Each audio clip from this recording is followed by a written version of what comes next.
What's up? What's up? What's up, beautiful people? It's Pretty Girl Love Trap content here.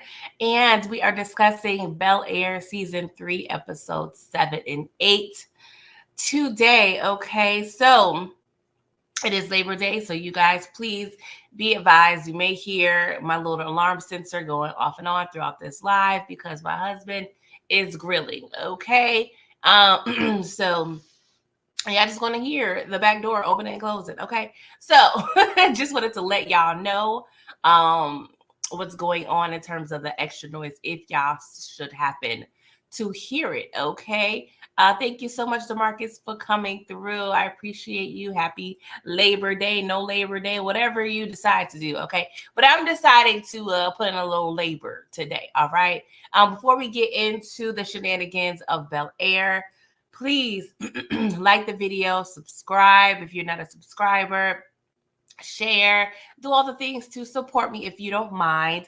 Please, I want to know your input because I do ask a lot of questions, especially regarding this show.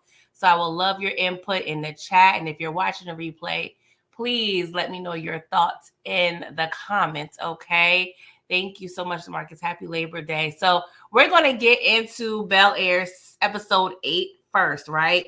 Because this episode, it featured a freaky vacation, okay, featuring Phil and Vivian, a messy staycation with Will, Carlton, and them, okay, and an overdue rekindlation, as I'm gonna call it, with Jeffrey and Penelope, okay? So we're gonna just go through each little sector or storyline, if you will, to kind of make things a little more simplified, okay? So we see in the beginning that Phil and Vivian, they decide to make their marriage a priority and go on vacation. And somehow this feels like, they haven't had a couple's vacation either ever or at least 10, 20 years. Like it's giving, we've never done this before. Like it seems like they've taken family vacations, yes, but whew, Lord, this was a lot, but it was definitely much needed, okay? You could give this episode a solid 10, DeMarcus. Yes, it was fire. It was, I'm going to explain my thoughts a little later. But it was giving, okay? Definitely unexpected and, details was expressed over here, okay? So now Hillary is going to be watching Ashley. And then Jeffrey is going to be overseeing Will and Carlton while the parents are away, okay? Because we can't have these kids in this mansion by themselves, okay? But the boys, they have, an extra plan, when the parents go away. We got to plan a little shindig. So they plan on having the girls over. So they're trying to pretty much get Jeffrey out the way. And Jeffrey peeped exactly what was going on because he was over there trying to entertain Penelope. So he peeped Carlton's game. So he was like, all right, Carlton, you can have a little company over, but they got to be out the house by 12 a.m. So, of course, I was like, all right, Jeffrey, I didn't mind that. We already know you can't really lie or try to play Jeffrey at all. So I don't even know why Carlton even tried to do it. But it actually kind of worked because Jeffrey was like, all right, I'm going to give y'all a little leeway because I got a little nice little honey dip, a.k.a. my baby mother, over here in the States. Okay, so I definitely appreciated him giving them just a little leeway, right? Even though I'm gonna just leave it there for right now, right? So the boys, let's get into them first, right? So they decide to invite Amira and Lisa over, and they also invite Zaire and what they thought was going to be a random little chick, but no, his plus one ends up being no other than Miss Jackie, okay? And of course, that is very much awkward because the last time Jackie was really around the crew in full was at the little car show situation where I feel like Lisa was doing too much. But Lisa ends up, apologizing to kind of clear the air between her and Jackie and was like, you know what, it's cool. She can stay and whatever. Because Jackie, she's the first one, like, I'm going to leave. Even though we know Jackie, girl, you didn't want to leave. Okay. But Amira just has an unnecessary amount of outrage for me. Like, I don't know if it's her personality or is it the drugs or is it both? Because, girl, you on 20 right now. We need you to be at a cool 4. Like, girl, calm down. So I don't know if this is just her, just high strung. Like, it's weird because she goes in between high strung and very just cool and chill and look dazed, right? I don't know if it's giving bipolar or what, because sometimes mental health issues can lead to drugs, and as well drugs can lead to mental health issues. So it's kind of like what comes first, the chicken or the egg type situation. I don't want to like misdiagnose her or what the writers intended for us to gather when it comes to her character, but she's definitely off her rocker. And towards the end of this episode, we can actually see why, right? DeMarcus, you said Amir opened up Pandora's box. Yes, with Lisa and Jackie. Yes, we're going to get to that in a second. You said, do I think that Amira is playing Cindy Lark Voorhees' character in the season of Bel Air?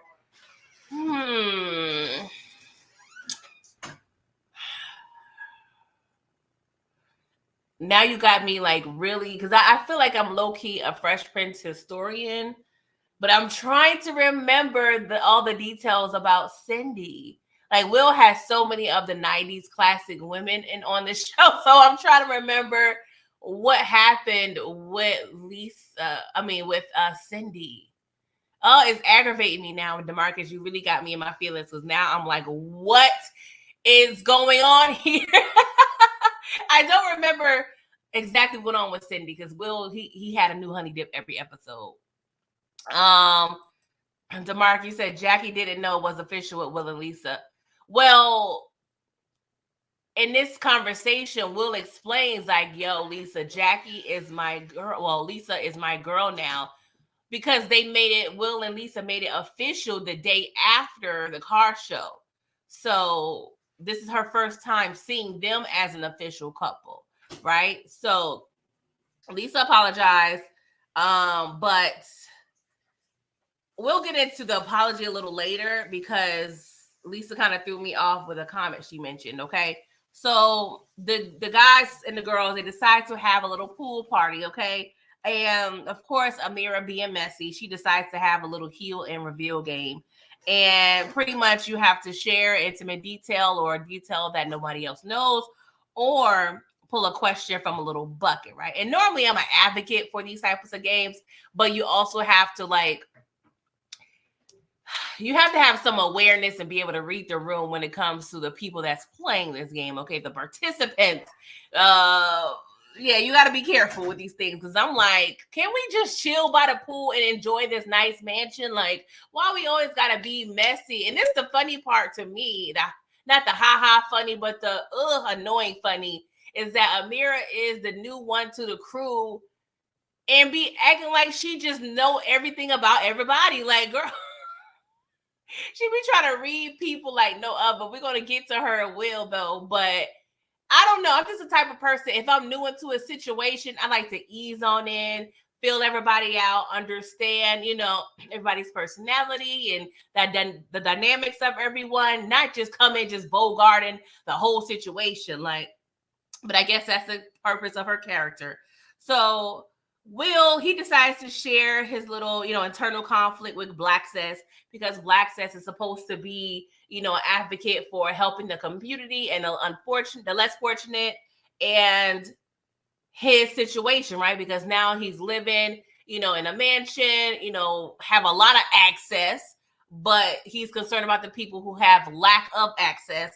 And, he's going through that internal conflict, and this is probably the first episode where Will, I'm like, you're getting on my nerves again. You're getting on my nerves again. You're a little frustrating to me. I understand where he's coming from, but in this episode, we see, maybe it wasn't this episode, maybe it was last episode, when Will went to speak to, it was last episode, I believe, when Will spoke to Omar Campbell. And Omar was kind of giving him an analogy in terms of, you being able to progress on a level. And sometimes you personally being able to progress is not necessarily the same situation as everybody, because Omar is trying to justify building the mall and the developments, and, understanding, yes, some mom and pops are going to lose their business, but sometimes that's just the way things go, you know? So Will shares that. And Lisa, she shares her little struggles within her family because it seems like her stepmom is going through postpartum, and her dad, of course, he has a new position as DA, and she's pretty much low-key being a single mother. I'm gonna hold you. I resonated with this a little bit. Not saying my mom went through postpartum, but my mom, she was a single mom by the time she had my younger sisters, and I was literally like ushered in as like the second parent. Even though there's a lot of aspects I enjoyed about it, but that is it can be very taxing as, a teenager, a student, you're trying to do your own little thing, but you're over here babysitting all day, you know what I'm saying? But sometimes that's the struggle of a teenager, but I'm not saying that is right either, right? What's up, SJ Smith? You said Cindy was the one that tried to pin a baby on Carlton. Oh, okay. Now you see, I was focusing on Will, but now I remember. Yes, Cindy was dealing. Oh, yes, now I remember. Thank you so much. Because that would have bothered me that I could not figure out. Yes, DeMarcus. Okay, I was like, what? I don't remember Will with Lark Voorhees, but now that's why I can't remember Will and her because she was with Carlton. Yeah, she definitely was pulling one over. But to answer your original question, DeMarcus, I don't know if she's playing that character, but it could be a mixture. I do sometimes feel like they kind of mixed in multiple situations in one character. What's up, Detroit? Yes, I'm on episode 7, Freaky Deaky Land. Well, we talking about the kids right now. We're going to get into the parents in a minute. So the kids, they're at the pool, and Carlton, he pulls a card, and the question is, who did you lose your virginity to, whatever. And of course, we all can figure out as the audience, we know it was most likely Lisa. And by the tension in it was probably the jacuzzi, I felt. We gather, and the rest of the crew gather. It was Carlton and Lisa who lost their virginities to each other. And of course, Amira, being new and not understanding the history and dynamic of this crew, she realized like, oh, her fake new bestie. And I'm saying fake new bestie because their relationship kind of grew a little too quick for my liking, and I don't like Lisa necessarily being so tight with Amira because she's off her rocker. But Amira finds out that Carlton and Lisa have a history. So Zaire was like, hold up, y'all cousins, but you with Lisa now.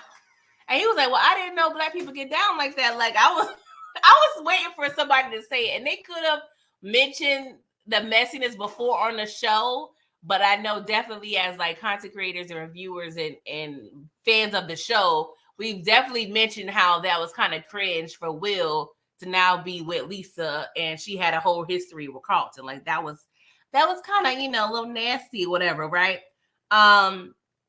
So who was that? I think it was maybe Amira or Zaire. I can't remember who mentioned it, but they was pretty much asking like, hey, I think Zaire was saying like, am I the only person that haven't messed with anybody in this pool? And I think Amira mentioned like, hey, only Will and Jackie can really answer that question because they're like the only other two that haven't revealed any like sexual intimacy. And for lack of a better word, yes, they kind of told them themselves with their body languages. And of course, Lisa was like, oh, okay. So yeah, that was kind of cringe. And I low-key forgot that Will and Jackie even went there. Like, it's, I kind of forgot just for a second. Like, oh yeah, y'all did take it to the next level. But that scene was kind of weird too last season. Because she was I didn't say she was pressuring Will, but she was definitely coming on a little too strong for me. I'm like, girl, let it happen naturally. Like, I don't know, even though Will kind of set up being alone at Carlton's, but it seemed like he definitely was in a mood to talk. You know what I'm saying? Not necessarily do the horizontal polka. Okay. Yes, DeMarcus. Amira was shocked that Carlton lost his virginity to Lisa. And honestly, I kind of expected her to be a little more frazzled. Like, I don't know, just the way her behavior is. And that kind of, I guess, shows her unpredictability.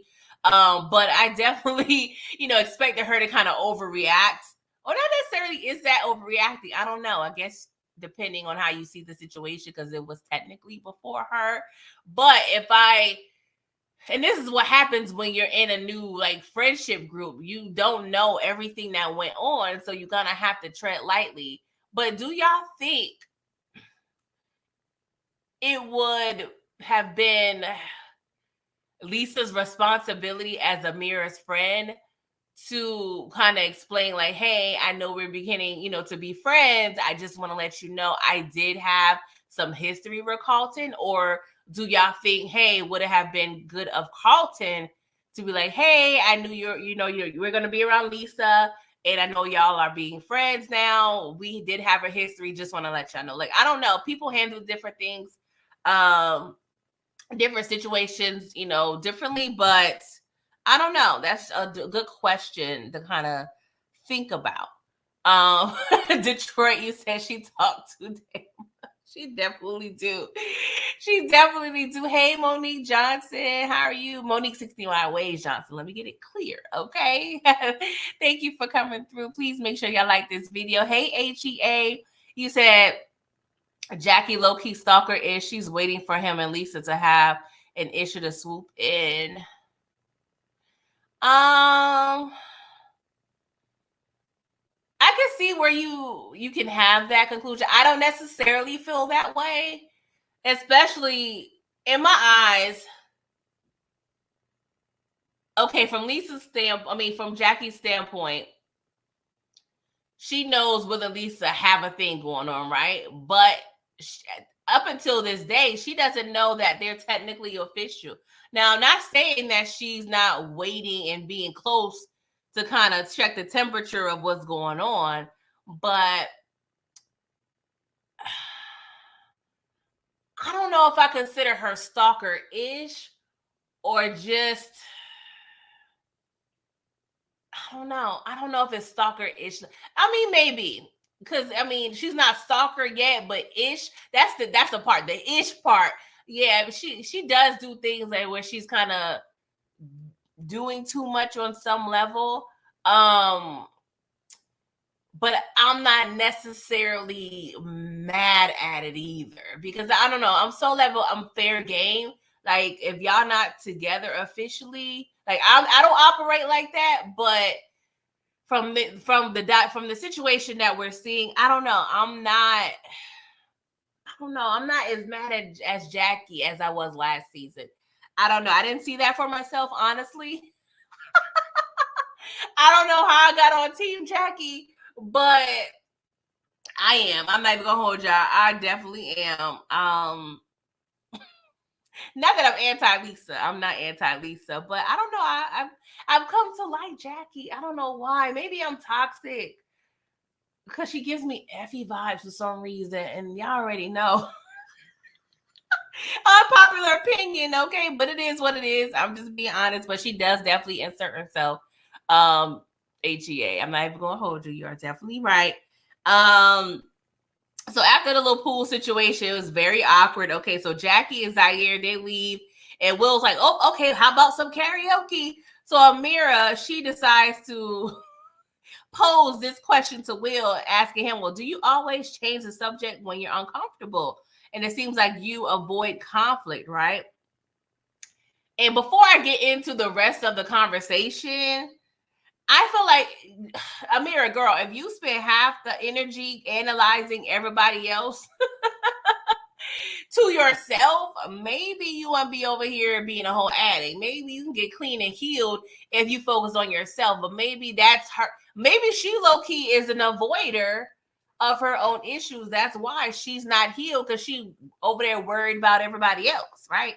But I'm not even gonna lie, she is 100% correct when it comes to Will and how he behaves, and I actually saw both points of this conversation, because he says, well, can, always see both sides of a situation and appreciate it. You know what I'm saying? Like some things aren't always black and white.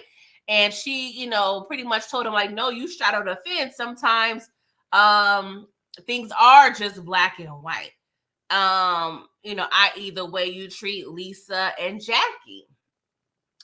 And there's so many things we could say about Will's participation when it comes to the triangle of Lisa and Jackie, but I think they are both correct. But I also feel that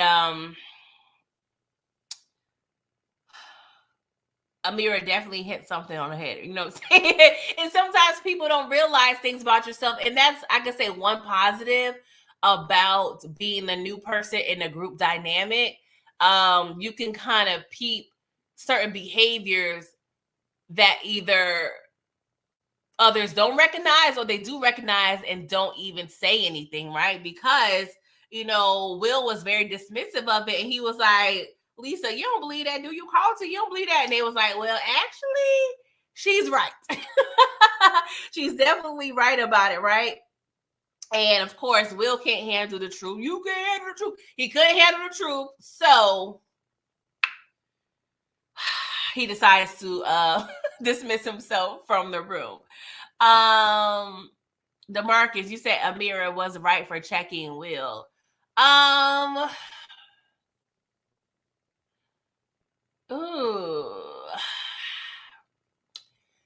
don't mind Will being checked, but Amira being the right person to do it, that's where I kind of am a little on the fence about it. You know what I'm saying? Because on some level, I feel like if we just now getting to know each other, I'm gonna need you to tread, lightly when it comes to how you assert yourself in our dynamic and just approaching me. Like some people, of course, are apprehensive about telling their true feelings about people. But I don't know. I just feel like we need to build some sort of rapport before you just flat out just over here analyzing me. And, I'm saying we having a whole debate / argument in front of the whole group, especially if it really did not have anything to do with Amira. Like, girl, just play your little position in the background. Like, what we doing here? Hey, what's up, Marley Colbert? I haven't seen your name before. Thank you for joining the conversation. You said Amira got the Hall of Fame deflection badge. That is perfect. You are definitely correct about that. The Nabarkis, you said Jackie is nothing like Effie, and I think Lisa is more like Effie. Lisa is jealous of Jackie. I do believe Lisa is jealous of Jackie. I'm grouping Jackie and Effie together in the sense of I feel like the consensus of both these women when it comes to the dynamic of their situations, like they're the unpopular opinion. They're looked as the villain in a perspective of being an advocate of the protagonist or the main character, if you will. I don't think they're completely opposite because I do see similarities where they're both. I don't want to say Jackie is necessarily a chameleon, but I love the fact I just love chicks and women that can operate in different spaces seamlessly. You know what I'm saying? Like Jackie, she's understanding, okay, she could be with the hood chick, she could be in the hood, she could be in the middle class, she could be in the upper class, as we see her working at the country club. You know what I'm saying? Effie was the same way. We saw her in school, we saw her, in the hood, we saw her with the, rich people. Like, I just love women that can kind of just flow through different sectors in life and not budge. Like, I just love a chick that can rock sneakers and Timbs and, stilettos if they need to. You know what I'm saying? So that's just, my personal preference in terms of a character. Now, one thing that Lisa did state that I did not agree with necessarily, she told Will that she did smooth things over with Jackie So he didn't have to be the bad guy. But I don't like her perspective because no, Lisa, you were rude and disrespectful because technically Will was not your man. You know what I'm saying? You were rude, you were jealous, and you needed to apologize. Like, girl, don't do that. Don't act like you over there trying to save Will. You took upon yourself to call her out her name. Was Jackie seem like she coming on strong and low-key probably doing a little extra? Yes. But technically, was she wrong? Because Will is a single guy. You know what I'm saying? And Lisa also mentioned that she sometimes stuffed down her feelings to focus on what Will is going through, right? And that is pretty real. Even though they're teenagers, that happens in relationships, you know, and it's always good practice to kind of check the temperature with your partners, regardless of what they're going through. If they're going through a crisis, yes, you want to focus your energy or, you know, put some energy towards your partner based on that crisis. But even if there's no crisis or nothing going on, you know, in theory with your partner or relationship, still check the temperature, like, because they could be, you know, just going through their own internal struggles, and you never know what you can discover and find out if you just ask a simple question like, hey, how are you? You know what I'm saying? So it is what it is. So let's finish up this situation with the kids, right? So a little later on, Lisa and Will, they end up making up. And she did mention, like, hey, sometimes you just need to check up on me even when I don't ask, right? And so after that, Will and Carlton have a little conversation because Will, you know, he stressed his apprehension about the black cess and Uncle Will and his standpoint. And he mentions to Carlton, like, hey, he think Uncle Phil may be the problem, and want to know where Carlton kind of lies in between, you know, black cess and Uncle Phil, thereby, you know, Uncle Phil's alliance with Omar Campbell. So they're kind of beefing, not really on the same page right now. And Lisa and Amira, they're in the bathroom, right? And Lisa asked Amira for some coke. I mean, Lord, for some lotion, and she finds a little vial of coke in her purse. And that's annoying for one. I mean, I'm glad this happened, but girl, I don't know if you high right now, but when you got stuff that you don't need people to see in your purse, go and get the item for them, okay? But Lisa, of course, you know, questions Amira about it, and she was like, "Oh, you know, I just got it. I haven't used it yet."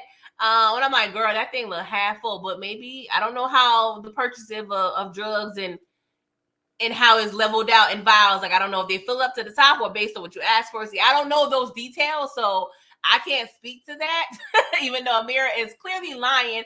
And it further proved to me that I was so right, whatever episode that was, when she told Carlton, like, it's the anniversary of my sister's death. I'm just going through so much. I'm like, girl, this is the card she pulls, right? Like, girl, do you even have a sister? If she did she even die? Like, like, girl, all that aggravated me. But I laughed. I immediately laughed because I was like, oh my God, of course, Lisa, she falls for it. She's like, well, you know, we here for each other, girl, but we gotta put this coat down the toilet, okay? We gotta put it down the drain. Because what we not gonna do is keep this carrying on. But that's like a temporary remedy, right? Because she can go right back out and get some more coke. Like, that's not even a thing.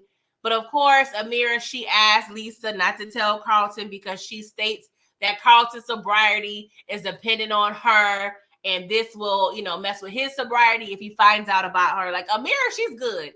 She's a good little cute little manipulator. I'm not even gonna hold you. So of course, Lisa has a secret she has to keep, right? Hey, HEA, thank you for coming through. HEA, you said I was not surprised with her. Me either, girl, because Amira always gave me, I'm a little high. Like, I'm a little on something, okay? Girl, like, you lying on family like that? Maybe even fake family for all we know.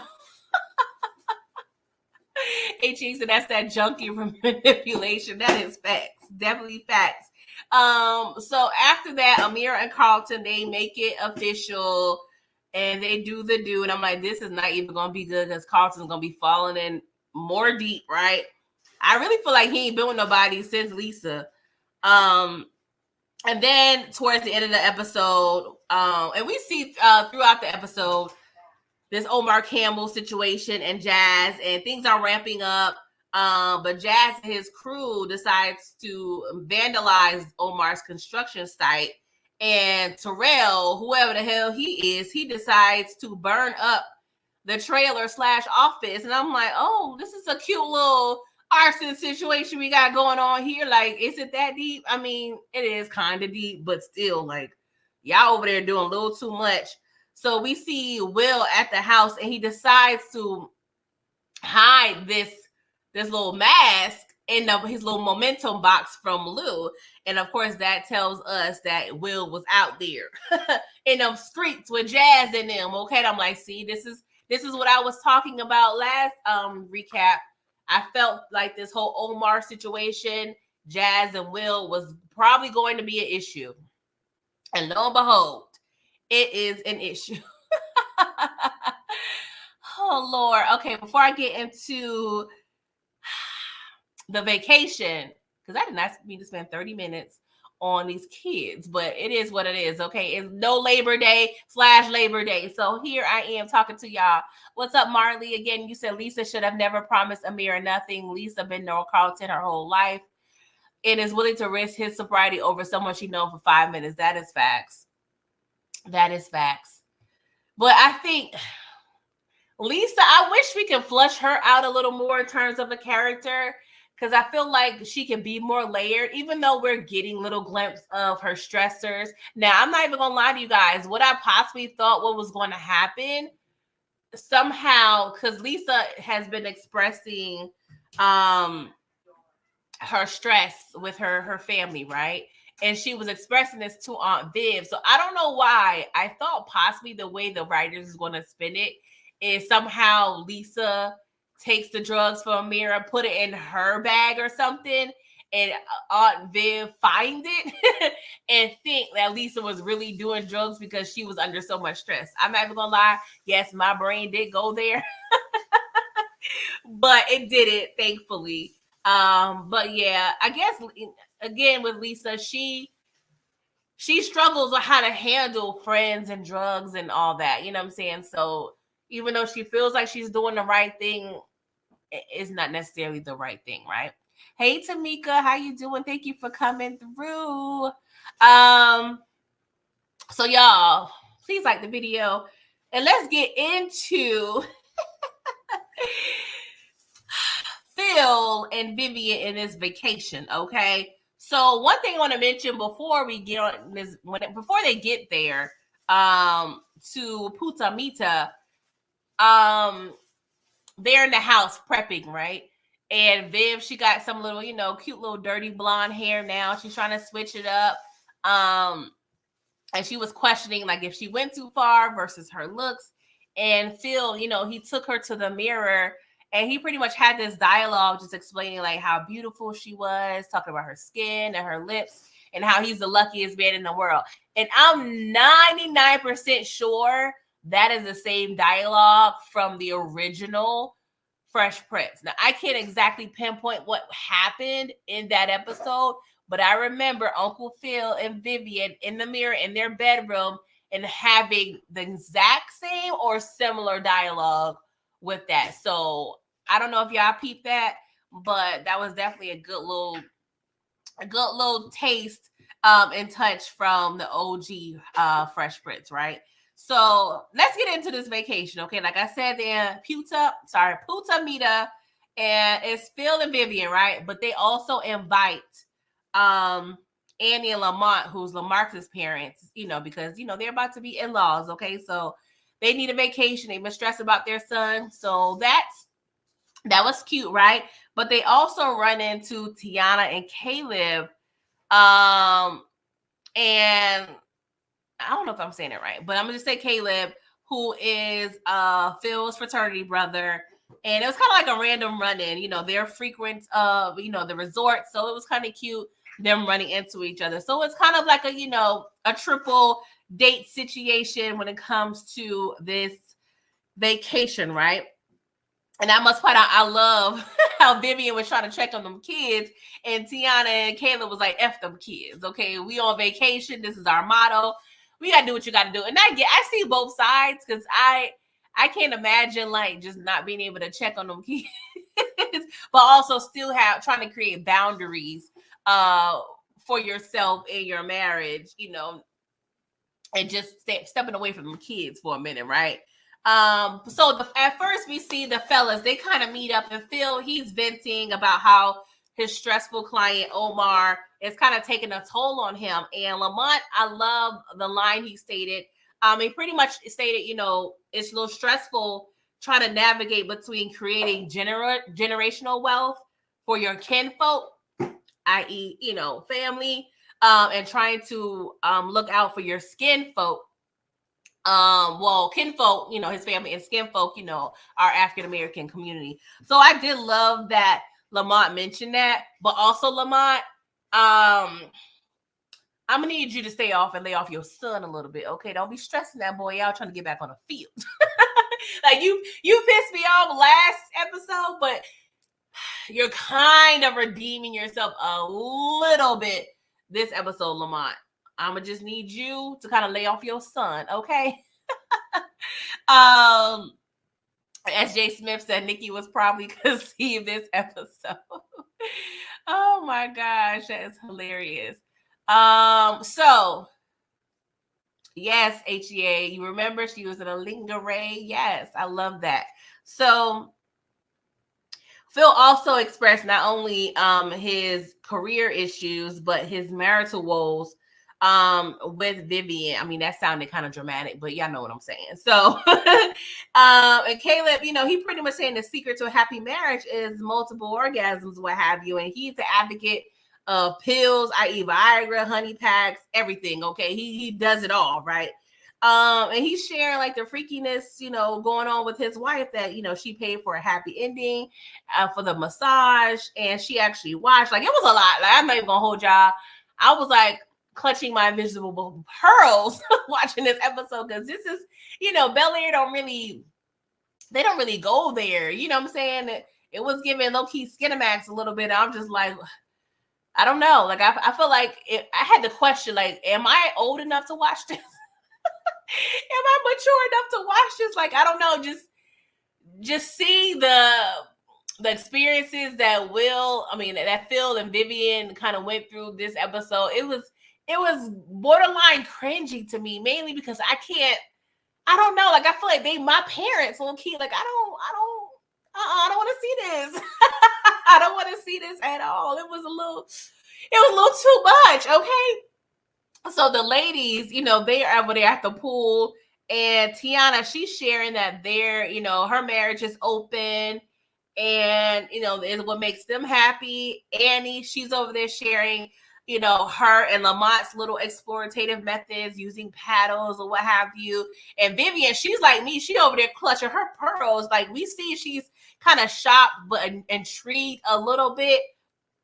And so the pool that they're at is low key, like, I don't know if it's full nude, but it was, I don't know, it may have been partially nude. I don't know. Well, there was one guy, he was fully nude, whatever. They had his cheeks showing. But, the ladies, they decided to kind of go ahead and let the girls hang. And so I guess through a little peer pressure, Vivian decided to, join in and not be a little party pooper. Okay.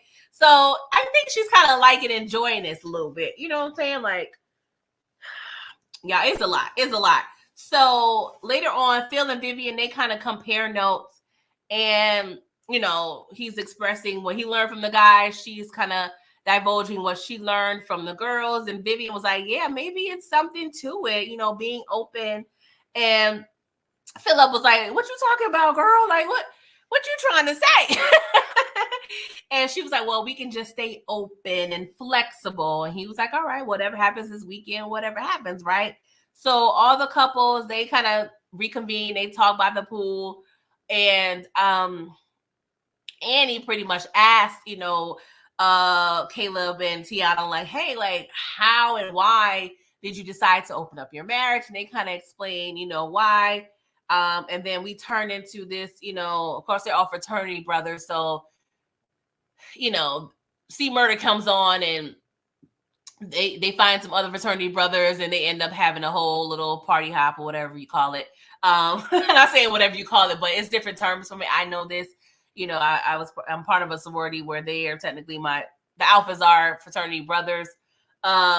So this is very reminiscent of college. I don't know who that is part of the writing team or the producing team that I don't know, because I don't feel like this is completely necessary in the show. But I'm just curious, like, who is writing this to where they want to insert this piece of African-American, Greek organization life. Like, I don't know. But it was very nostalgic. And if y'all don't know, sororities and fraternities, they typically have like a theme song or a song that they typically use to, they call it strolling, they call it party hopping. There's different terms. But C Murder is definitely one of the songs that the alphas typically stroll to, and Gucci Man / Jeezy So Icy. And their dialogue that's within the songs that kind of is the reason why fraternities and sororities kind of dance to certain songs, even though you can like stroll and dance to all songs technically, but there's certain ones where when you hear it come on in an event, y'all have to go out and start strolling. So that's what it is about that, right? So not Yamakra. Not Yamakra. So yeah, this is when it gets a little steamy, right? So Phil, Viv, Caleb, and Tiana, they in the pool. It's nighttime, y'all. So I was a little nervous, right? Because they were all kind of giving like sensual, feelings. And so Tiana tells Vivian, like, he finds you attractive. And they over there looking at Caleb. And I'm like, and what? So? Like, I was over there screaming at the screen, like, hold up, what does that mean? Like, I don't care. So Phil was like, well, why don't you keep him company? So Vivian sashayed her little behind over there to Caleb, and she was telling Tiana, like, oh, you go over there and keep Phil, company. I was like, oh my God, what are we doing? Like, I was definitely in my feelings. I was in my feelings. So they pretty much did a whole wife swap in the pool.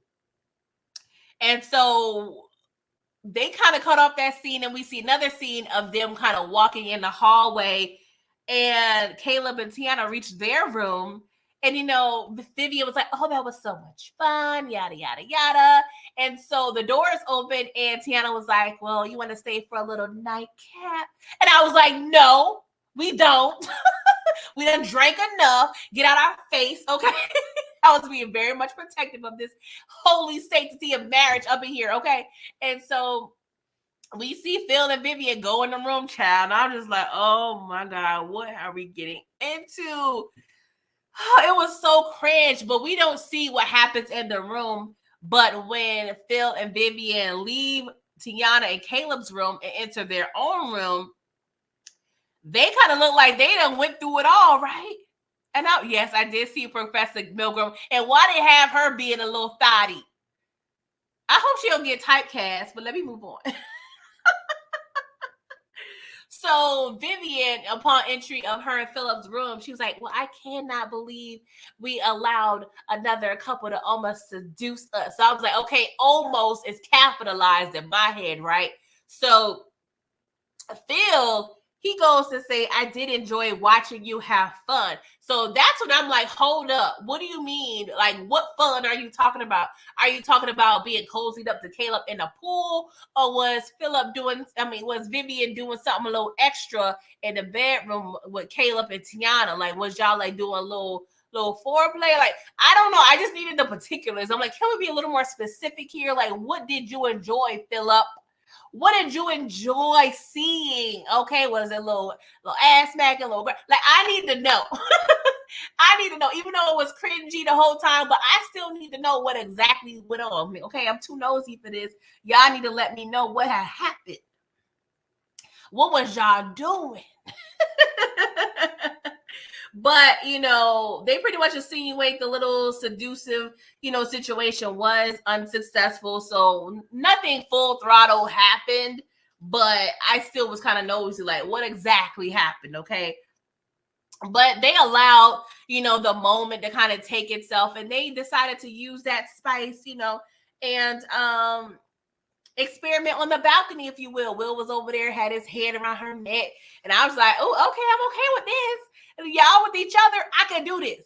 But the thought of y'all with other people, I can't do that. Okay, I can't do that. We're a respectable family over here. So now that I kind of went through what had happened, let me just explain it and share my thoughts of Phil and Vivian's little vacation experience, right?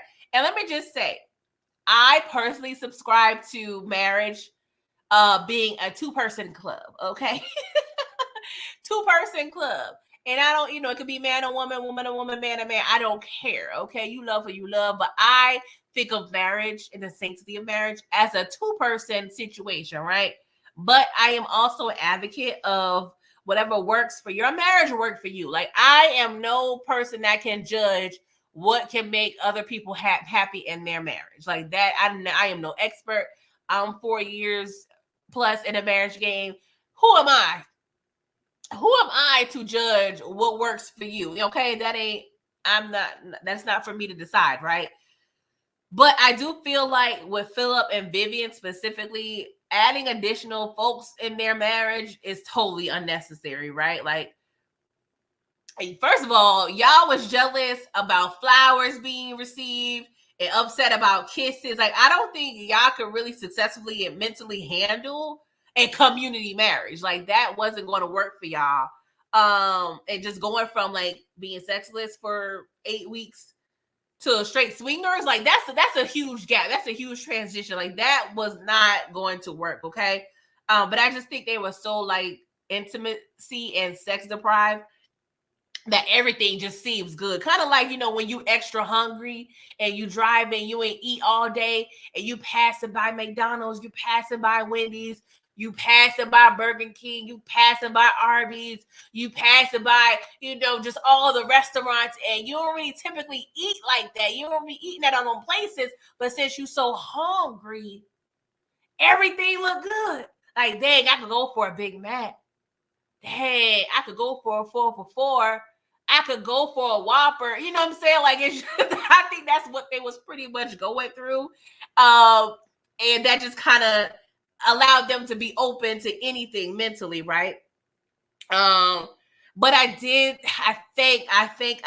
the writers, and I appreciate them making the decision for Phil and Vivian not to fully commit to the openness, but allow their experience during that vacation to spice, put the spice back into their marriage. They went from just cooking with a little salt and pepper to add a little seasoned salt, onion, garlic powder, slap your mama lemon pepper sazon. Like, they was over there just adding the spice. I'm like, okay, this is what we need. Okay, so y'all can carry that back over to the house. Okay. And that's all I needed from me, from my perspective, because I feel like the attractive, the attractiveness is there. Like, they still attracted to each other. You know what I'm saying? It's just all the distractions that they're dealing with in their home life and their family, that just kind of just took a toll. But I feel like the remedy, has been found. Like, you need to take more trips, even if it's staycations, get a room somewhere in LA, or, there's so many beautiful cities in California. Go ahead, take a cute little staycation or a close little trip for the weekend, or even just for the night, and just kind of keep that spark going, right? And they just need to prioritize their marriage, because they're about to be empty nesters in about 5 or so years, right? So they need to make sure they're consistently getting back to them, because when them kids leave that house, they're gonna be sitting looking at each other like, how you doing? How you doing? You know what I'm saying? Even though they have their careers for right now, they probably won't be retiring anytime soon. But still, just don't allow them kids and other factors to kind of have your marriage take a toll, right? But in conclusion, at the end of the day, Phil was deprived. Vivian was bored. And the solution was not to bring extra people into the bedroom, okay? Just explore and experiment more with each other. And yeah, that's all they needed to do. That's all they needed to do. I mean, it's good to deal with the type of honesty that they've been challenging each other with. I do like that because it sometimes is very hard to do so. So I just love the transparency, but that was pretty much all when it came to Phil and Vivian. I do want to touch on the rekindlation of Jeffrey and Penelope for just a minute or so. They pretty much found themselves on a date, but not a date. Okay. They went to this little bar that had some great beef patties. Okay. And I have definitely been craving the beef patty this whole week. So I was definitely jealous, right? So they're having a cute light conversation. I peeped Penelope was low-key checking if Jeffrey had a girlfriend, okay? And they kept mentioning, like, Penelope has to get back to go to work. But she, even mentions like, hey, I think I'm going to take a little extra more days off to stay in America, okay?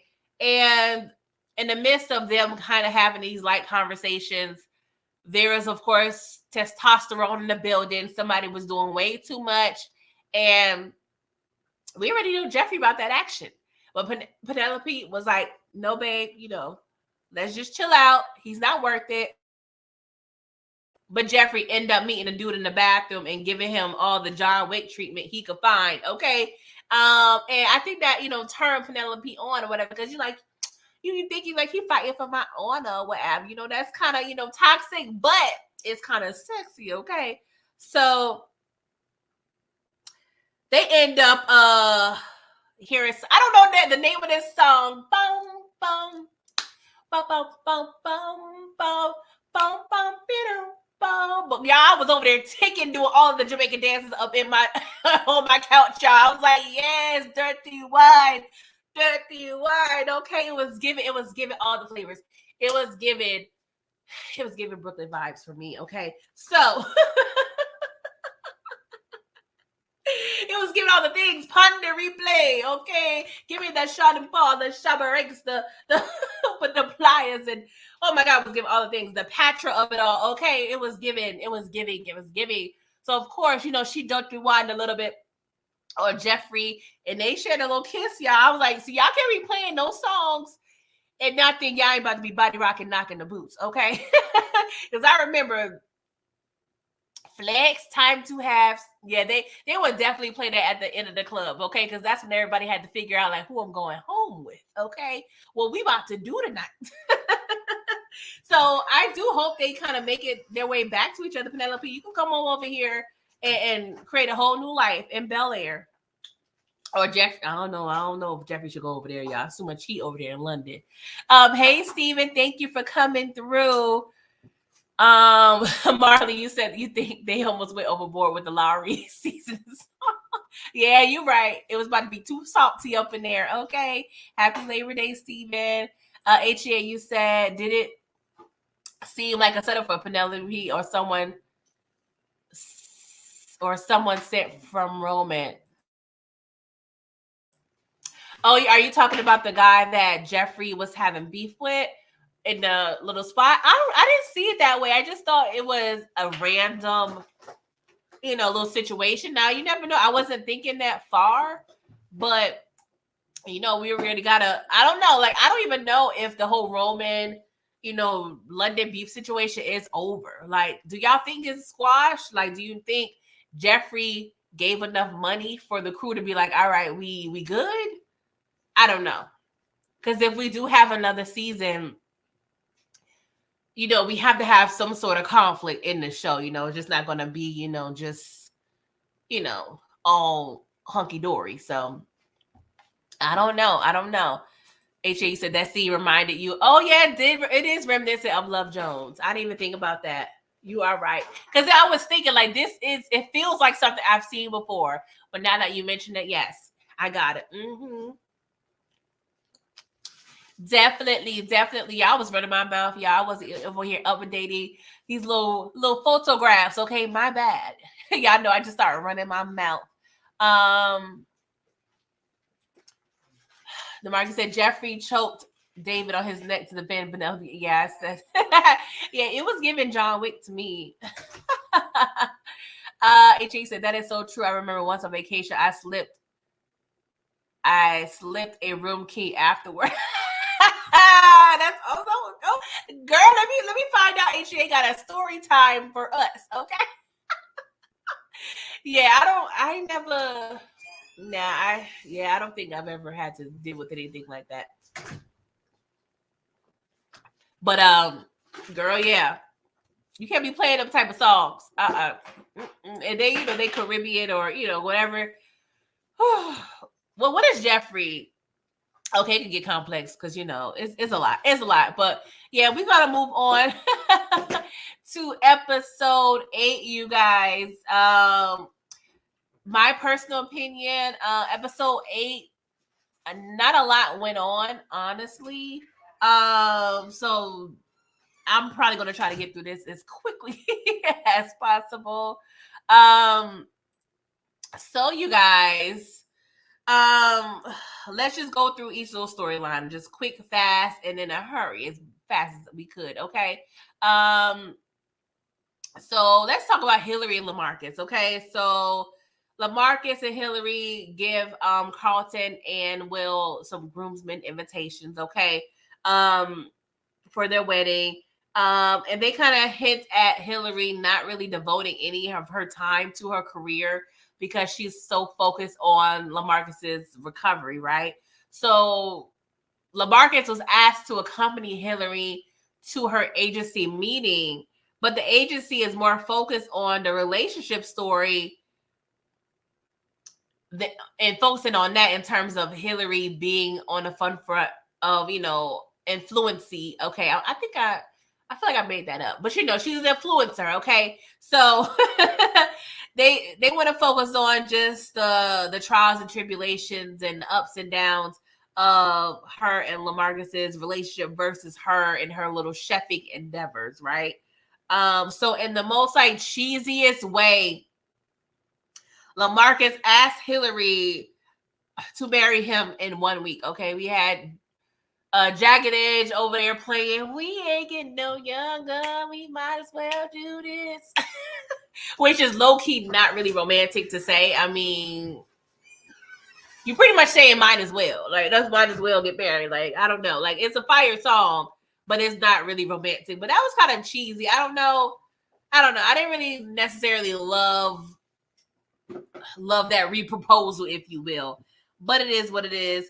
But his purpose for rushing the marriage is for them to pretty much for him to allow Hillary to defocus and not stress about wedding planning so she can focus on her career. Like, he's trying to do her a favor and prioritize her since she spent so time prioritizing him and his recovery. But honestly, you guys, for some reason, I don't feel that they're going to marry. Like, I don't feel like they're going to get married. I feel like it's going to be some, at the altar, I'm in my pretty white dress, and I'm deciding, like, I don't want this. Like, I feel like she cares for LaMarcus, but we have to remember, before all of this, she was very much conflicted between him and Jazz, right? But I don't necessarily think that if she does decide not to marry LaMarcus, it's not going to be really on the strength of wanting to be with Jazz. I feel like it's going to be really just being with her, like prioritizing her.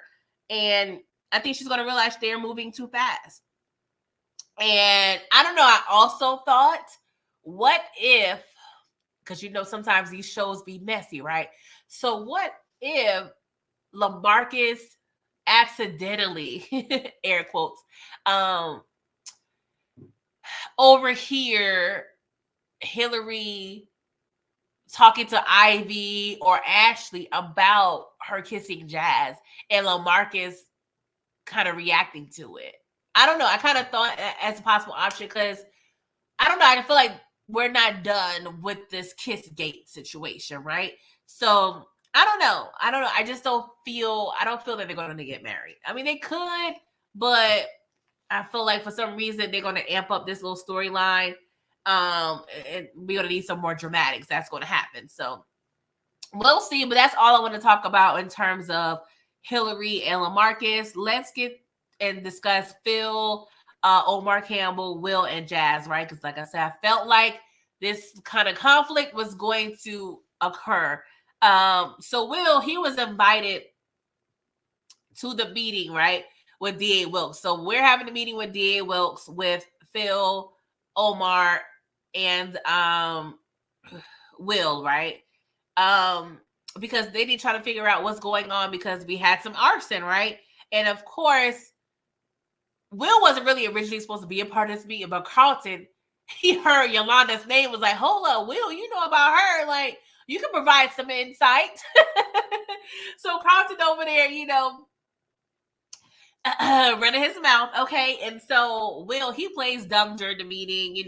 They're asking him about the little rally or / meeting that that Jazz had at his record shop. And, Will was pretty much just being very just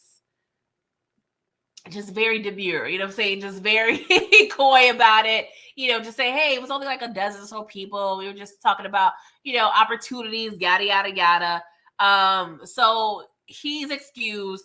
But before he leaves the room, he hears that there's some possible footage from a grocery store across the street. So now he is nervous, okay? And this whole episode, he's been calling Jazz, and Jazz ain't picking up. And I already knew Jazz is locked up, okay?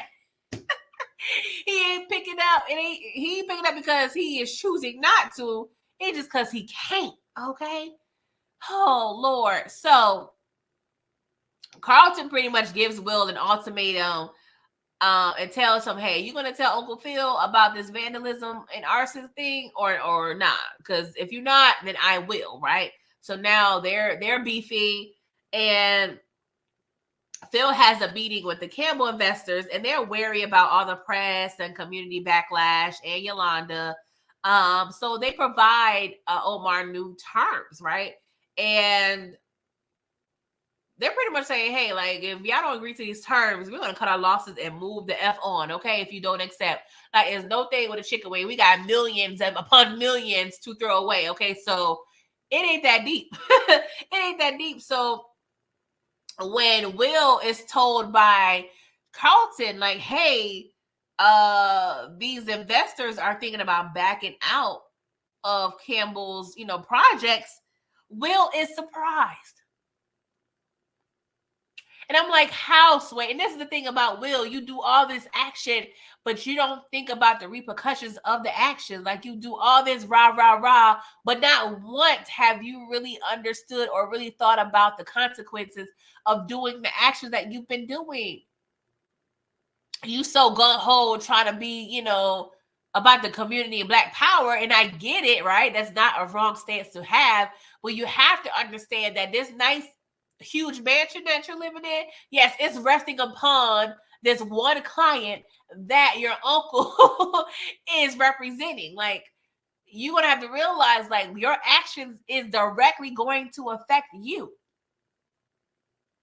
So I don't know. I think he get it from his daddy, okay? I think he get this from Luke, because they clearly do not be thinking about what the repercussions of their actions are going to be, right? So Phil, he's expressing to Vivian, like, his concern, putting all his eggs in one basket. But, Vivian is being very positive, and she's, assuring him, like, you will rebuild your firm with integrity. Like, this is what we're going to do. We're going to be fine. I'm like, I hope we're going to be fine, because I'm looking around at this house, and this upkeep is not cheap, okay? We got gardeners. We got all the things that we need to pay for. Like, I'm a little nervous, right? So Phil, he provides Omar with these terms, and is including, like, all these things that he wants Omar to include to satisfy the community and their concerns, right? But Omar failed to agree to these terms. So Phil, he pretty much drops Omar as a client, right? And Omar was like, I told you you weren't ready for this. And that's the thing about having integrity. You know, integrity could actually cost you money. But money should not be at the forefront, you know, if you're really trying to be righteous, right? So Jeffrey pretty much tells Philip that Jazz is in custody because that footage showed Jazz up in there. Okay, so I don't know if they saw Jazz's car or Jazz took off his mask at one point. I feel like they may have shown Jazz taking off his mask. I don't know. That's like criminal 101. Like we don't need to take off no mask, okay, until we far away from the scene. Like, what are we doing here? You can tell Jazz ain't really about that criminal life, okay, because you would have already known that. Let me see what y'all talking to before I get into the last bit of storyline for episode 8. What's up, Nikki Baby 94? You say you don't think that the wedding is happening. Yeah, I don't think so either, girl. So Marcus, you said, I think Penelope will marry Jeffrey because Hillary find out that Jazz is in jail. Well, do you think it's going to be like a situation to where, you remember how Will's mom and Lisa's dad were hooking up in OG Fresh Prince, and Will decided not to marry Lisa, but their parents were like, we're not going to waste no wedding. We're going to get married here. Is that what you're talking about, DeMarcus? Are we going to just repurpose this whole wedding? Is that what you're trying to say? Or am I completely wrong? Let me know. Steven, you said, what's up, Steven? You said, I hope this show is giving light to both sides of recovery and Carlton manages to beat addiction. With that said, I know his little girlfriend was full of it. How many times going to kill herself? That's what I'm saying. Y'all, I cackled when she said that. I'm like, oh my God, this is what you, how many times you've used this little girl? Like, Jesus Christ, where's her parents? Like, I don't know. Like, am I wrong for thinking that Phil and Vivian should have like invited or at least met with her parents? Like, I know they're like 17, and sometimes, I mean, people may think it's unnecessary, but based on the circumstances, we need to see. I mean, I don't want to say you got to judge people by the stock they come from, but it will at least be helpful to know, okay, who do you have in your quarter? We know we with Carlton, we his quarter, but who do you have in your quarter, little girl? Because if you don't have anybody in your quarter, then we got to figure something out. We got to figure something out. Steven, you said, for instance, after Will bared his soul and his peace braid to Carlton, could now be charged with obstruction of justice and accessory after the fact to multiple felonies. It's given to Burge. Okay, it's given Law and Order. You say, yeah, you as a DA get some minimal press from locking up Jazz. Yeah, that is facts. Yeah, it's going to get sticky. The fact that they cool with the DA, I don't know. I do feel like Uncle Phil, at the end of the day, he's going to come through, get Jazz out, because now he don't really have an alliance to Omar, so he can help Jazz. I don't think that's going to be a problem. He could probably represent him. But I feel like we got to figure something out because we don't have no clients right now. I'm sorry, I'm getting stuff for you guys. Sorry about that. But we don't have no clients, so we don't got nobody coming in right now. We got Jazz locked up. Will, he not in the clear because he was there. It's stressful, you guys. So we got to figure it out. So let's get on with little Ashley, okay? Not too much on her, but I do want to mention, what she kind of went through this episode, right? So it was funny seeing Phil having issues with her attire, but he's a dad of a teenage girl, so that's not too out of the ordinary. But they are like prepping for a pool date. So I'm like, well, she's eventually about to be in the whole bathing suit, like in front of other people. Like, what we doing here? But Phil expresses his discomfort with Eli. And Eli, I don't know like what kind of family you come through, but you don't be talking to adults by their first name, sir. Like, I don't know if you come from a progressive household or what, but I don't care if it's 2000 of the 24 or not, but I'm gonna need you to just put a Mr. and miss in front of people's names or have their last names being said. Like, you talking about what's up, Phil? Like, what? Eli, what we doing here? What are we doing here? So, now I did ask you guys this question last week when I recap episodes 1 through 6, because I wasn't quite sure if the entire family knew about Ashley's sexuality or if I can't remember who it was in the chat, but she stated that Hillary knew and that the parents didn't know. But now, based on the dialogue, Phil expressed that yes, he does know about Ashley's sexuality, right? So I'm like, okay, glad. Thank y'all for answering that question for me. So Ashley and Vivian, they're at the pool, and Vivian is kind of uncomfortable with Eli and Ashley kind of sharing a little pool chair, what have you. And so she asked them to pretty much kind of separate because it was kind of getting a little, they was taking selfies and stuff, getting a little close or whatever. And Ashley's trying to reassure, like, no, he likes boys. Like, he don't like me. We just cool. We just friends. So Vivian expressed like, hey, the rules are a little more complicated for you versus your sister or your brother because I'm trying to figure out who's more than a friend and who's not. And that is definitely complex as a parent to try to figure out. And I guess at this point, as a parent, you got to put everybody on alert. You can't have nobody in that room. Ashley, y'all need to just be up in that living room and playing checkers or whatever y'all do. But you can't have nobody in the room, Ashley. Sorry. We trust you, Ashley, but we don't trust them. Okay, that's what we have to be on at this point. But Eli DeBarge, okay, I don't care what y'all say. He's related to one of those DeBarges, okay? You cannot tell me.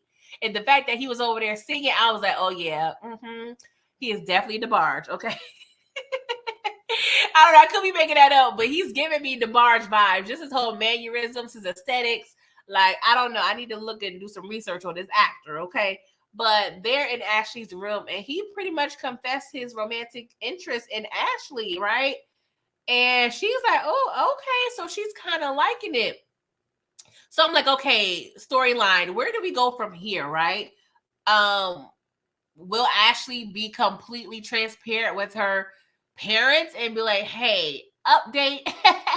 Remember I told you how Eli only likes guys? Yeah, not so much. But initially she said he was fluid, like non-binary. So when I think of non-binary, that means you like any and everything, like girl, boy, trans, like. So actually you was never necessarily out of the options. You know what I'm saying? Like, I'm just like, girl, you found yourself in a pickle. So I don't know if she's going to let them know, like, hey, this is what's going on. I may want to act upon this relationship or not, even if I don't know if she's even allowed to date or not. We have to see how that pans out. But something, I don't know, something a part of me feels like Ashley will be sneaky about this and will hold this information from the family. And if she gets caught, she's going to use the, well, all we do is keep secrets around here anyway. And put the blame back on the parents. You let Carlton be over here. He was on drugs for 3 years. And, you know what I'm saying? He's back home after a month. I mean, what I'm doing is not that bad. I don't know, guys. But I didn't expect this twist. I don't know why. I didn't see it. It's kind of cute or whatever. But we're going to have to see how this pans out, right? So let's discuss Will, Lisa, and Carlton and Amira, right? Because surprise, Will and Carlton, they still beefing about Will's thoughts on where Uncle Phil should stand on the community issues. And Carlton is pissed about how Will's involvement in the vandalism can actually be messing up the bakery, okay? Because we need to keep the bread flowing, okay? So at the end of the day, Will, you kind of intruding on the funds of the situation, okay? And to make matters worse, they have to present, Black Cess on Investors Day at the country club, right? So we at the country club, is Investors Day, and Amira is looking for Carlton to kind of give him a little congratulatory situation or whatever. But she runs into Will first, right? And so Will was like, hey, yes, it is a big day for Carlton. Yes, I understand you want to congratulate him, but maybe you should focus on yourself. And she like, what you trying to say? And he pretty much just said, girl, you need help. Because she was kind of egging Will on, like, oh, here you go avoiding again. Here you go. So Will was like, okay, well, here you go. Okay, you need help, you little druggie.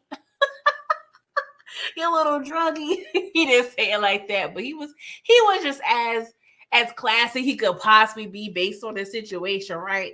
And so, of course, Amira, she's very much delusional and pretty much is telling Will, like, you're trying to drive us apart like everybody else. I'm like, girl, where are your peoples? Like, where's the documents? I need to see like the mental health evaluations. I need to see like reports. Like, what? Girl, you are stressing me out.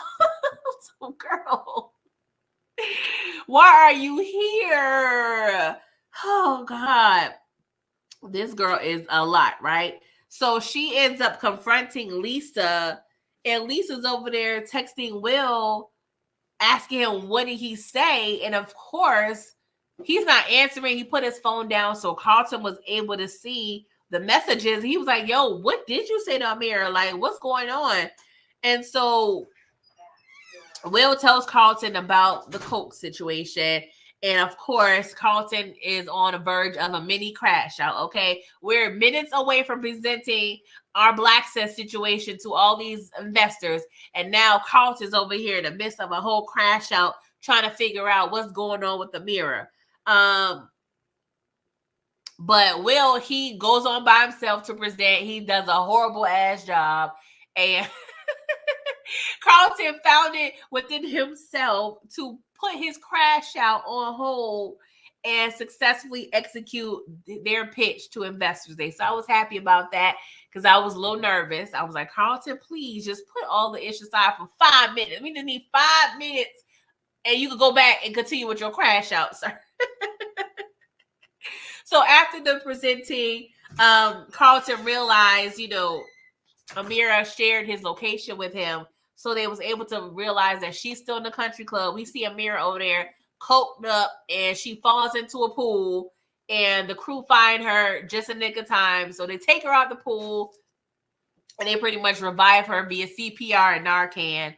And everybody's all distressed, okay? Because Amira's over there trying to take herself out, child. I'm like, yeah, Carl said, just realize at this point, y'all don't need to be together. She need to focus on herself. I don't know. And this is the problem. Amira probably been to that rehab 11 times because you do a cute little 30 days and you out. That's not, she needs extensive work. Even Carlton, I feel, needed more time in rehab. Like 30 days does not equate to be healed for 3 years worth of coke. Like that's not how addiction works. And granted, you could be in rehab, I feel like, for 5 years and still struggle every day. Because from what I understand and what I've heard from former addicts, every day is a struggle. Every day you have to be positive, right? So I also do feel that it's a case-by-case basis. So hopefully they'll find a more aggressive rehab for Amira because she needs help, okay? That was pretty much what went on with the kids. I do want to touch on Vivian trying to be there for Lisa.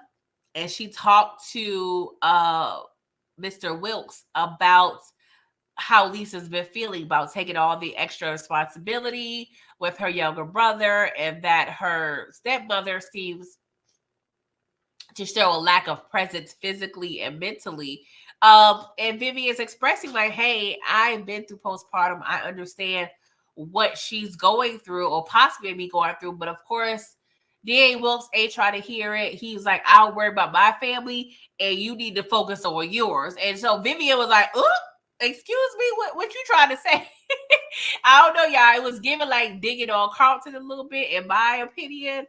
But she pretty much left, but she tried to serve as an outlet for Lisa. But Lisa did tell Vivian, like, talking to my dad is like a ton of bricks. And shout out to Will for expressing the issues Lisa's dealing with Vivian, so they can kind of have a conversation. I think Will is learning to be a partner that can kind of reciprocate and not just hog all the all the drama. But yes, it was a cute episode. But episode 7 was definitely more entertaining, I should say, than episode 8. Let me see what y'all talk about before I get out of here. HEA, you said yes, teenagers are fluid. DeMarcus said Lisa was messy and should have texted Will about Amira after the business orientation. Yeah, but Will, I don't know how your screen is set up, but you should be able to read all that on your home screen. But at the same time, he ain't gonna hide either. So I don't know. Because initially Lisa tried to call Will. He ignored the call, so she decided to text. So he probably didn't think she was calling about Amira. You know what I'm saying? But it actually all worked out on some level. Stevie, you said when Amina plays victim, she go into her dead sister act first. Will, Carlton, Vivian, then Lisa. That is facts. DeMarcus said Sydney tried to say that Will was trying to divide her and Carlton into Frenchman earlier also. Okay, thank you for calling that out. I don't recall that. Y'all just see earlier. I couldn't remember who the hell was with Cindy. Oh gosh. I feel like I need to rewatch that episode. HGA said the counselor at NA called her out. Yes. Spencer. I like Spencer. And I hope Carlton continues to go there while Amira is at an in-house facility. Because she don't need to be out in these streets at all. At all. Take her to the hospital. Hopefully we can see her little family unit. And y'all need to ship her off to Arizona somewhere. I don't know. I don't know. Stevie said, did anyone notice that when she did that to Will, he powered right past it and she became aggressive? Is that what you're trying to say? Yeah, I don't know. I do like the fact that Amira is very much what's the word I'm looking for? She's very observant, but I need her to channel all those observations from outward to inward. And I do feel like for recovery, you need to be able to read the room and assess, the situations that you're in. But I need her to focus on herself because she is crashing out at a very high rate. Okay. And I need her to be healthy. You know what I'm saying? She is definitely a lot to deal with, but I need her to be healthy. But that was pretty much all I wanted to discuss, unless I'll stick around for a couple seconds to see if there's anything else y'all wanted to mention about the episode. I hate that every time I'm on live, I get stuffy for some reason. Ain't no dust over here. DeMarcus said Viv don't like Angela because she cheated on Gail with Fred. Yeah, of course we don't. We know we not feeling the stepmom. But I wish Fred would have looked beyond that. And the fact that we're talking about his daughter, that could steer the situation differently. But I feel like the way Vivian kind of started the conversation, it wasn't the best. Like the positioning wasn't great because she pretty much stated, well, it's the way Lisa talks about Angela. And I feel like with a little tweaking and making the conversation a little more Lisa-filled, I feel like possibly D.A. Wilkes could have understood. But I feel like with him and his personality, he's very just a proud man. And the fact that the Banks got so much drama, he was kind of able to use the drama that they're going through to kind of use that as a defense mechanism to be like, all right, you need to worry about yourself and stop worrying about me because I got mine, okay? But I hope, you know what I just thought of? I don't think this will ever happen, I hope this won't ever happen. But I feel like Lisa's under so much stress. I hope they don't write her to where she possibly decides to start like experimenting, because she's worried about swimming. She's stressed about that. She's dealing with the relationship with Will. Not saying that's necessarily a stressor, but that takes time, right? And she's damn mommy. You know what I'm saying? And she didn't ask to be. And of course, she ain't feeling the stepmama. And the daddy ain't never home. So I don't know, guys. I hope they're not writing that. But I can, if they start inserting that in the storyline, I won't be surprised. Will is very much annoying. Yes, Marcus, very much. Steve, you said I don't even feel like going into all the different ways this could spun utterly destroy Phil and the Banks family. Man, I'm a little nervous because we don't have no cases unless we can still, unless they're gonna bring back Erica Banks and the fact that Philip pretty much stated he only is banking on one client made it seem like he already kind of gave up the rights, if he had any rights, to the other clients he had, because Erica Banks made it very much clear that, oh my God, I can't remember the actual firm name. It's Lake and something. The firm that she's a part of, like they had rights to the other clients. So I don't know. Phil is resourceful. I mean, we didn't get that big house and that big account for nothing. So I feel like he can find a way through it. But it's going to be, I don't know. I'm a little nervous, guys. Do we got a downsize? Like, I don't know. Like, I'm a little nervous. But that was pretty much all, you guys. Please come through on Miss K's channel at 7 p.m. tonight. She's doing a little marathon situation. I will be a part of it. Partially. Then we have some surprise guests coming through. So she's starting at 5.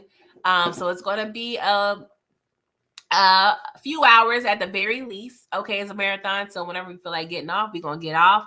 But if you're not doing anything, please come through on her channel at 5 p.m. Eastern Standard Time tonight. And we're going to be talking power. Okay. So please ensure you like this video, subscribe to all the things. I will be going live on Monday. Sorry, this is Monday. On Wednesday at 8:15 p.m. Eastern Standard Time, discussing Power episode 606. And Tariq is very much doing a lot in this episode. This is one of the episodes where Tariq and my hands and neck, yeah, his neck and my hands needed to connect during this episode because he was doing a lot. So come through on Wednesday, and of course next Sunday we're picking back up Power Book 2. We're gonna start back Trap Church, okay? Because we have episode 6 premiering on, well, technically Friday morning. So yes, guys, I have some things in store for you. So please continue to support. Thank you, Steven. Thank you. Hope to see you tonight. Thank you so much, Marcus. I appreciate you guys. Please enjoy the rest of your Labor Day. I'm not sure if y'all working or y'all off, but just have a blessed day. And I will see y'all on Miss K's channel later on tonight. Okay. Until next time, toodles.